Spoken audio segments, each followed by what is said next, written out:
Hello everyone, and welcome to or welcome back to my channel. I'm Darren.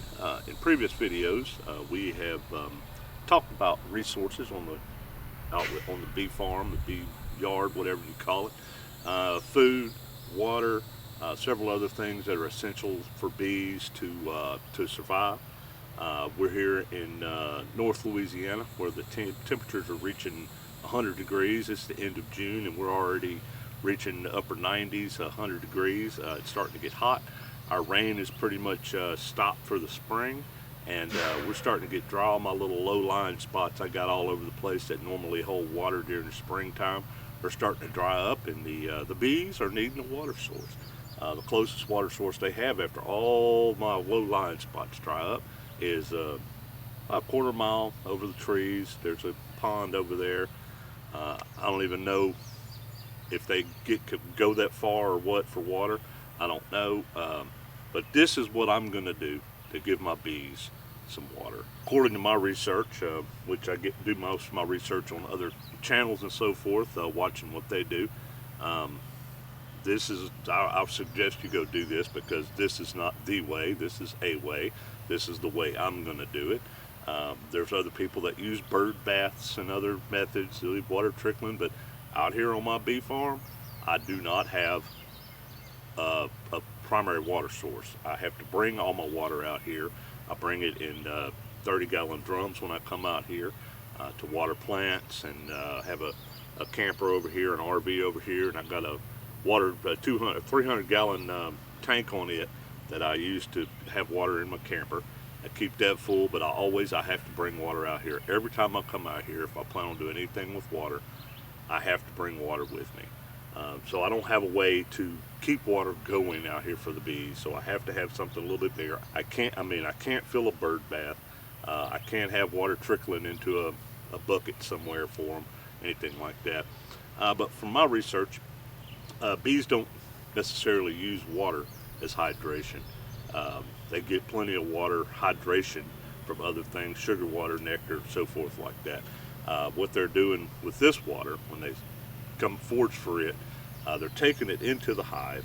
They're misting the water in the hive, and while other bees fan their wings, and it causes evaporative cooling in the hive, and it keeps the hive at a lower temperature. Beeswax starts melting.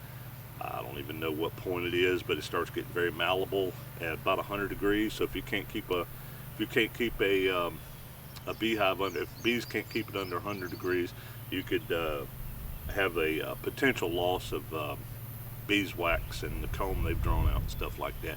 And all the hard work they do to do that, you don't want that to happen. So you've got to have them a way to cool the hive. So this is how I do it. This is how I'm going to do it. And I'm going to show you how I set this up. It's very simple. I picked this spot right here because it's 150 to 200 feet away from the hives. And from what I understand, bees don't like water right on their hive. They will fly over water at their hive to fly off to forage for water because they like to forage for water for whatever reason. But they'll fly 200 feet away from their hive to get water before they'll use whatever's right outside the hive. Why they do that, I don't know. Plus, another reason I picked this spot is because it is probably the most level spot on my little land out here that I have. It's kind of hilly and not a whole lot of level spots, so like everything else out here, this is good enough. It's not quite perfectly level, but like everything else on the bee farm out here, it's good enough. So here's what I'm going to do. Here's how I'm going to do it. So let's get started on setting this thing up. But before we do that, let me please ask you to, if you like this video at the end, if you like this video, please subscribe, like, say hi in the comments. Let me know you enjoyed my content. And so that's it. So let's get started. Now, one thing that bees do need, they will get in the water. They will drown if they don't have a landing spot. So we're going to just kind of put a couple of cinder blocks in here for them to land on. This is going to be simple and quick and easy. We're just going to do that right there. We've got a couple of old logs over here that we're going to set in here for them to land on. And all this will absorb the water and what'll happen, it'll absorb the water. The bees will land here. They will actually, from what somebody's told me several times, is the bees will actually pull the water out of these items and carry it back to the hive with them. So they don't necessarily have to get in the water to get the water out of it. They'll pull from here, here, here, here, and I'll probably get a few more sticks over time. And if these rot, and I'll just pull them out the stick. I got a open resource of woods out here, so I got plenty of limbs laying on the ground and stuff like that. That's what we're going. That's the way we're going to do it. Now let's put some water in this thing.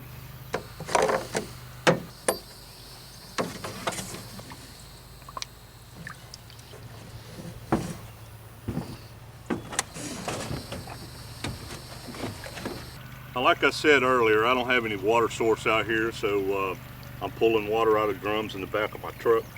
And so this doesn't wind up being a mosquito-infested little pool of water trough mosquitoes.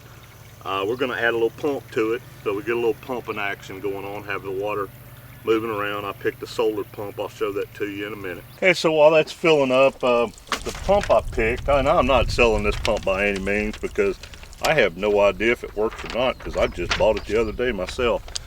This is what I'm using. They call it a PoPo soap. That's how I've heard that pronounced, but the instructions are pretty clear on it all. It doesn't look like it's going to be real difficult to use. It is a solar powered pump, and we're going to set that in there as soon as this thing is filled up. But in the meantime, it comes with the pump, 16 feet of cable, solar panel, which powers the pump. It's a 20-watt pump. Pretty simple. Comes with a handful of fittings.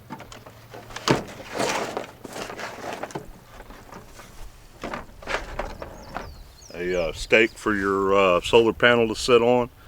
This spot gets a lot of sunlight all the time, most of the time during the day. So we shouldn't have any problem with that. It doesn't have to run all the time, just enough to keep it from getting stagnant. So I'm just going to pick a spot over here and drive the stake in, probably maybe 6 or 7 feet away from it, somewhere where I can move it pretty easily when I get ready to mow out here. This is going to be pretty easy. As you can see already, the water, the cinder blocks are starting to absorb the water. So the top of these cinder blocks will be saturated with water. These logs that I put in here are going to soak up the water, and so yeah, the bees will have plenty of place to sit and drink water. This is pretty exciting because I've been wanting to do this for a while. I just haven't had time to do it. I really didn't have time to do it today. My wife's got other things for me to do at home, but she's off doing something right now. Hopefully I'll be back by the time she gets home.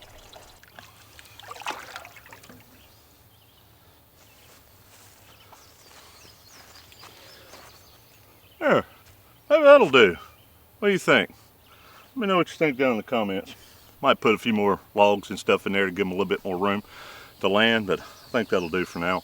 Let's get this pump in here. Of course, the sun just went behind a cloud, so I can't really use it right now, but it'll be out in a minute, believe me. It's hot. Sun's out today. This pump comes with this little adapter that goes in the top of the pump. I got it in there pretty good, so it's not going to come out now. Then this part just slides on top of it. Nope, other way.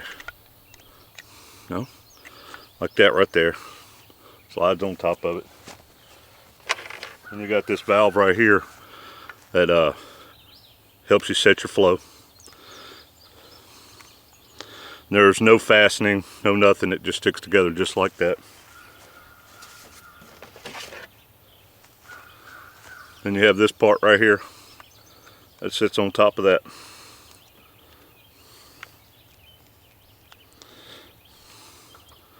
There's a choice of 3 heads that come on it, different spray patterns. That one's just straight up shot.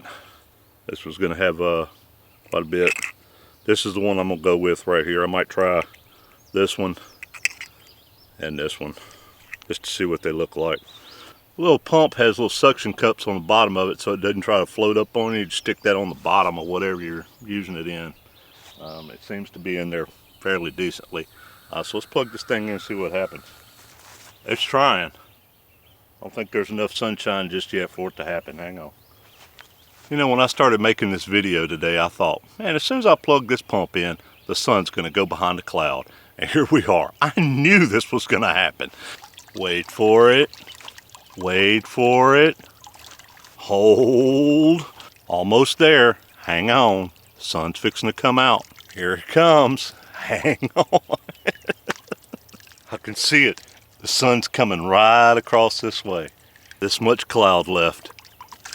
We have sunshine, 100%. Not bad. It's a little bit more than what I want, but it's not bad. This is the one I bought it for. That's what I wanted. Just something to move water. Guess what? The sun just went behind the cloud again.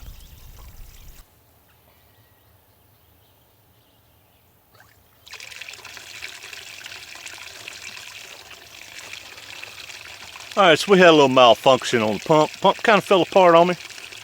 But at least it's easy to put back together, right?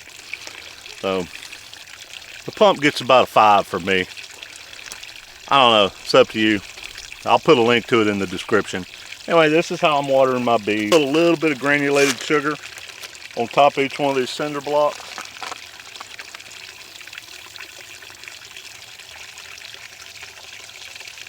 And hopefully that'll attract the bees, let them know it's here, and they'll come over here and get in it, start using it.